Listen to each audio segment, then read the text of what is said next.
Cam Robinson, I went back and I just kind of spent some time watching him more than I had when he was initially signed. I am, like we've heard Clint say in the promo, I'm feeling better and better about the fact that, okay, all right, like the dust is settled and you have a viable starting caliber left tackle on this offensive line.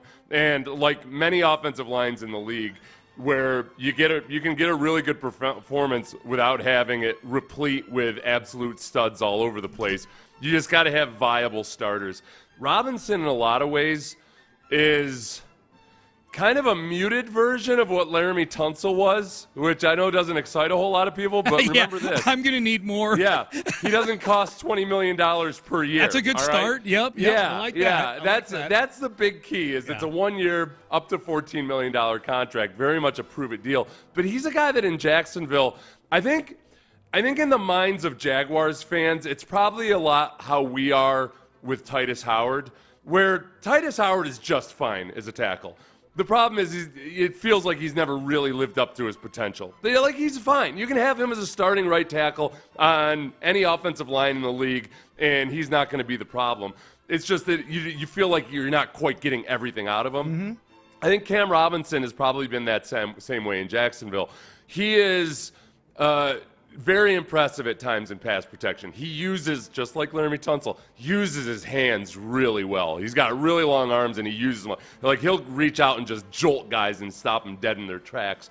His weakness is, and where he's not as good of a pass protector as Laramie Tunsil is, guys can get into him with power a little bit and bulldoze him some. That's when Will Anderson played him last year, there were times where Will just got like frozen in the Han Solo stuff. What is that? Carbonite. Carbonite. Yeah. Frozen in carbonite at times.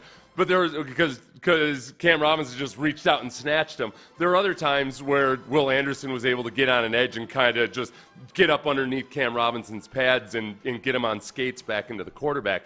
So, but very passable pass protector and with really good hands. The thing is that just like Laramie Tunsil, he's not much of a run blocker. And what I'm trying to be generous with right this moment is that I think a lot of times when Laramie Tunsil wasn't a good run blocker, it always felt like, I don't know if Laramie Tunsil just gives a single damn about does run he blocking. care about it? Exactly. Yeah, because he did not use his athleticism and his natural strength as well as he could have as a run blocker. I think with Robinson, it's just that he lacks strength at times, both in pass protection, like when he's given up those bull rushes, but also in the run game. I just don't think he has the lower body strength or the core strength to really tie it all together. And you'll see guys like Will had a couple really nice plays where he stood him up and made a play. Mm-hmm. But he shows a willingness on combo blocks and double teams and things. Like, he keeps his legs churning and driving. He'll pivot his hips around to get in the right position to where at least he's not completely losing the down. It's just, he's going into his 9th year in his career. Yeah. I don't think that's necessarily something that's going to change. It's not like all of a sudden he's going to go through a second puberty and get stronger or anything like that. But for the price tag and the contract, I think it's a really good prove-it deal for him. And I don't worry about him the way I would worry about a lot of other guys that might start at left tackle. Yeah, that's the thing. Like, if he didn't have those flaws you're talking about, he's not available for 1 year, $12 million. Right. He'd be making $20 million a year somewhere. He wouldn't be on the Texans. Yeah. Yeah, and he also, and he's had some nagging injuries and whatnot. Mm-hmm. So yeah. So overall, compared to how you felt the day the signing was announced, yeah. Do you feel better after doing your film study on him? Do you feel better, worse, or about the same as? I feel better. I feel better. I feel. I think initially my thought was, all right, yeah, there's still going to be competition at hopefully every spot on the offensive line. Right now, unless a rookie comes in and really overperforms or something, I'm guessing on day one Cam Robinson's going to be the starter. The big wild card would be, all right, what do they think of Blake Fisher? Yeah. Are they looking at him right now as a swing tackle, or do they want Titus Howard to start at left guard and maybe move Laken Tomlinson over to right? And he hasn't played right guard at all in his career. I don't think he's taken a single snap at right guard. I think the most likely scenario is Titus Howard at right tackle, Cam Robinson at left tackle. that probably Tomlinson at left guard, Mm-hmm. and you've got Blake Fisher still continuing to learn and progress and be the swing tackle. Well, that's interesting. The Blake Fisher part of that, he's a second-round pick, and I mean, look, second-round picks aren't a lock to become Pro Bowlers or even starters, or any first-round picks aren't a lock to become starters.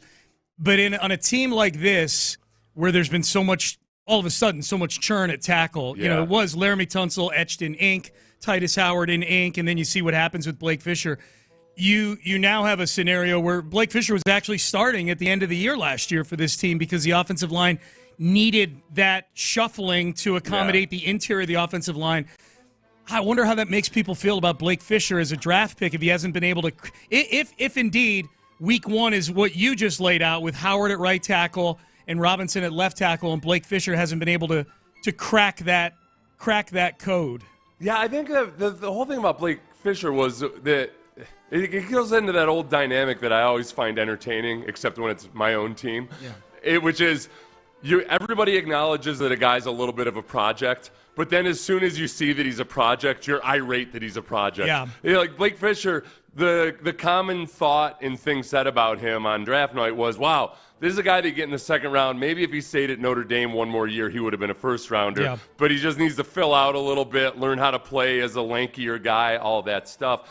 And I thought last year when he had opportunities to play, he very much showed the upside. But then he also showed the side of him that's a rookie, that needed more playing time, that maybe needs some physical maturation. Yeah. And with offensive linemen, more so than any other position, the physical maturation is a real thing. You see guys kind of transition from being overgrown adolescents to full-grown men. Yeah. It's kind of like in the first puberty. There's a first puberty, and then there's an O-line NFL puberty. Right. In your first puberty, think about the kids you know that were like, they had a huge growth spurt, and all of a sudden they're kind of like all over the place. They're like one of those inflatable, promotional guys out in front of a tire store. They're or a car dealership.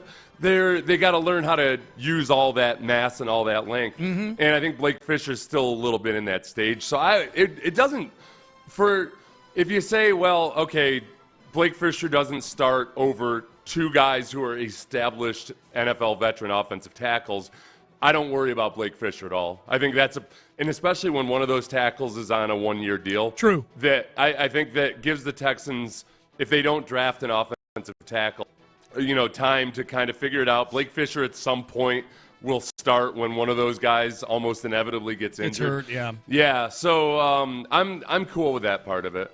Text message, Jim Adler, the Texas Hammer text line. Didn't the Texans sign Trent Brown? They did. They did on Friday, yes.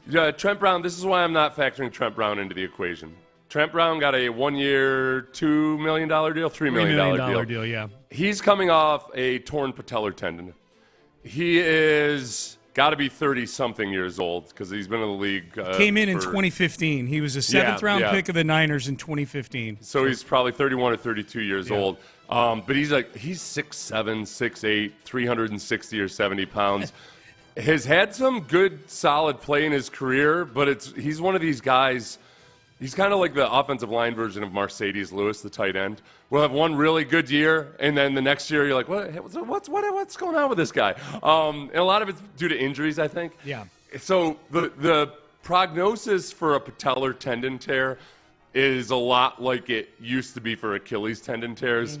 It's still really dicey, and especially for a guy who's in his 30s, I think they're very much looking at him as, hey, let's bring him in. They're probably planning on starting him on the PUP and just see what we get out of him. But I wouldn't factor him into any kind of opening day roster or opening day lineup at least. Remember when he was, in 2019, he was one of the marquee free agents back then.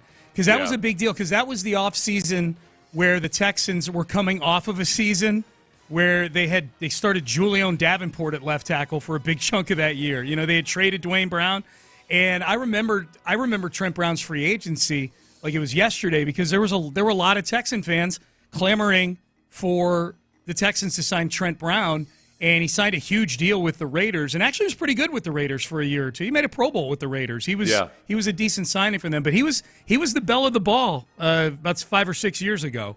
No, I think he's got experience with Cayley, with Popovich, and with Nick Caserio. So this is a classic aging veteran, probably Popovich knows that younger guys can probably lean on him.